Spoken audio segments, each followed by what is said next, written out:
hindi pa man nakababawi mula sa lindol na tumama sa Cebu noong nakaraang linggo. La Union at Davao Oriental naman ang ginulat ng mga pagyanig kahapon at ngayong araw. Sa Mindanao naman, una nang nagpadala ng tulong ang pamahalang pambansa ngayong araw upang respondehan ng mga lugar at residente na apektado ng 7.4 magnitude na lindol na tumama sa Davao Oriental. Kaagad na ring ipinag-utos ng Pangulo ang paglilikas sa mga residenteng nasa coastal areas dahil sa posibleng banta ng tsunami. Alamin ang detalye ng balita mula kay Criza Lopez.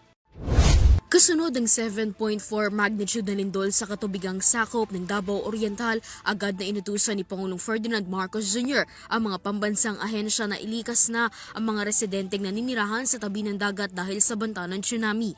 Partikular ang mga probinsya sa Mindanao at Visayas katulad ng Davao Oriental, Surigao del Norte, Surigao del Sur, Southern Leyte at Eastern Samar. Inutusan ni Pangulong Marcos ang National Disaster Risk Reduction and Management Council, ang Office of the Civil Defense, ang Armed Forces, ang Philippine Coast Guard at lahat ng concerned agencies na pangunahan ang forced evacuation ng mga residente. Pinatitiyak na rin ng Pangulo na bukas ang lahat ng emergency communication lines dahil nakararanas na ang lugar ng power outage at kawalan ng internet. Inutusan na rin ni Pangulong Marcos na makipag-ugnayan na sa mga lokal na pamahalaan para matukoy ang pangangailangan ng mga biktima ng lindol. Sa pahayag ni Pangulong Marcos, pinapayuhan niya ang taong bayan na manatiling alerto at kalmado sa mga ganitong sitwasyon at magtungo na sa mataas na lugar bilang katiyakan sa kanilang kaligtasan mula sa banta ng tsunami sa Davao Oriental. Kasunod ng direktiba ni Pangulong Marcos, agad na nagsagawa ng evacuation operation,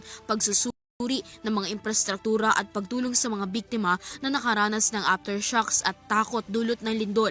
Kasalukuyang nagpapatuloy ang National Interagency Coordinating Cell ng NDRRMC kasunod ng magnitude 7.4 na lindol sa Davao Oriental. Patuloy ang koordinasyon ng Office of Civil Defense at mga miyembro ng NDRRMC sa regional offices kaugnay sa sitwasyon at response operation. Ayon sa naunang report ng PHIVOLCS na itala ang 7.4 magnitude na lindol sa karagatan ng Davao Oriental kaninang 9:43 ng umaga. Agad na itinaas ang tsunami alert pagkatapos ng lindol. Ngunit inalis na rin kaninang 1:43 ng hapon ang tsunami alert ng PHIVOLCS. Para sa Zero TV News, Criza Lopez, sumasaludo sa bawat Pilipino.